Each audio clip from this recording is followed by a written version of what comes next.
Bonjour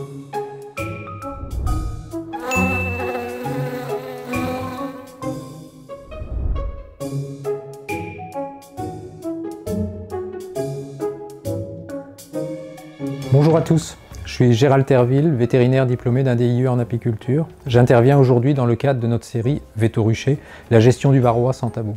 Dans cet épisode, nous allons parler ensemble de la gestion du varroa en automne et en hiver.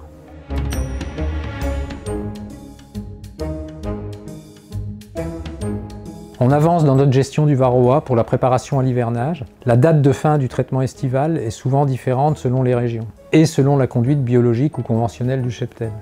Classiquement, la gestion biotechnique estivale, accompagnée de médicaments, peut être terminée vers la mi-août.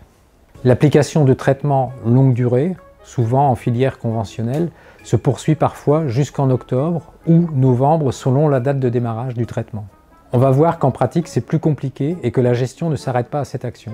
Des situations problématiques peuvent rapidement apparaître sur la période pendant laquelle les colonies vont se retrouver sans traitement et où une réinfestation interne ou externe peut survenir.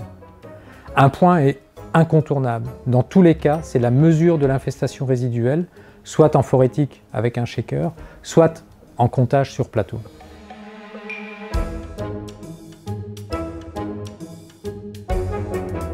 Leur intérêt est de vérifier dans quelle mesure les chutes de varroa sont importantes et se poursuivent jusqu'à la fin de la gestion et après celle-ci.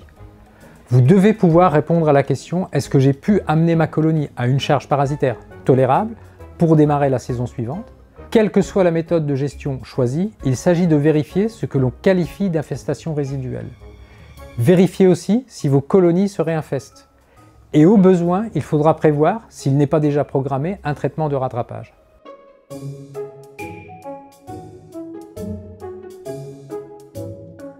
À cette période, soit les traitements de longue durée sont terminés, soit ils vont s'achever. S'il vous reste encore plusieurs semaines de traitement, pensez à gratter et repositionner les lanières au cœur du couvain si nécessaire, à bien retirer les traitements à la fin de leur période d'application. On en profite pour nourrir au besoin ou resserrer les colonies. Si les comptages indiquent le besoin d'un traitement de rattrapage, il va falloir s'adapter aux conditions climatiques. La baisse des températures limite notamment l'utilisation de certaines molécules dont la bonne diffusion en dépend. C'est le cas du thymol et de l'acide formique. L'activité plus faible dans la ruche peut aussi être un facteur limitant l'action des médicaments agissant par contact, comme les lanières. Une molécule qui vient à l'esprit à cette période est l'acide oxalique, bien connu en rattrapage hivernal hors couvain. Cet arrêt de ponte peut être naturel, lié à la baisse des températures ou devra être provoqué artificiellement.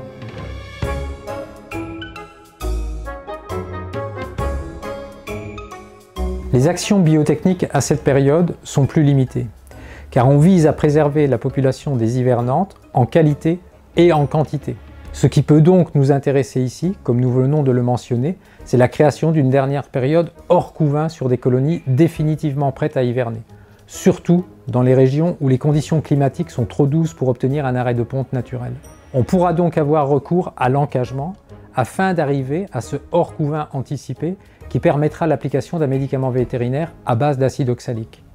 Pour rappel, il faudra encager la reine pendant 21 jours seulement, puisqu'il n'y a plus de couvain mâle à cette période.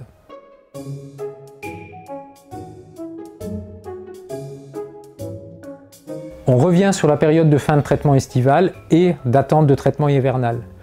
Une fois le traitement terminé et ou les médicaments retirés, rien n'empêche les fameux varroas résiduels de se redévelopper, d'autant plus si du couvain est encore présent en grande quantité.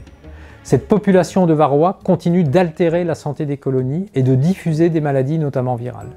Rappelez-vous ce que l'on a dit sur l'infestation résiduelle dans une précédente vidéo, le rattrapage hivernal, s'il permet dans une certaine mesure de gérer cette infestation résiduelle, n'empêchera pas la mort de colonies qui ont été trop impactées les mois précédents. On peut aboutir au même résultat si les colonies se réinfestent par pillage sur cette interpériode. Notez l'explosion de la croissance du parasite en cas de réinfestation, d'où l'importance de bien effectuer ces comptages afin d'identifier rapidement ces réinfestations et d'envisager des actions correctives. Si vous avez apprécié cette vidéo, n'hésitez pas à mettre un pouce en l'air sous la vidéo et à la partager. Et ne manquez pas notre prochaine vidéo dans laquelle nous aborderons aussi la gestion du varroa lors du redémarrage de printemps. À bientôt!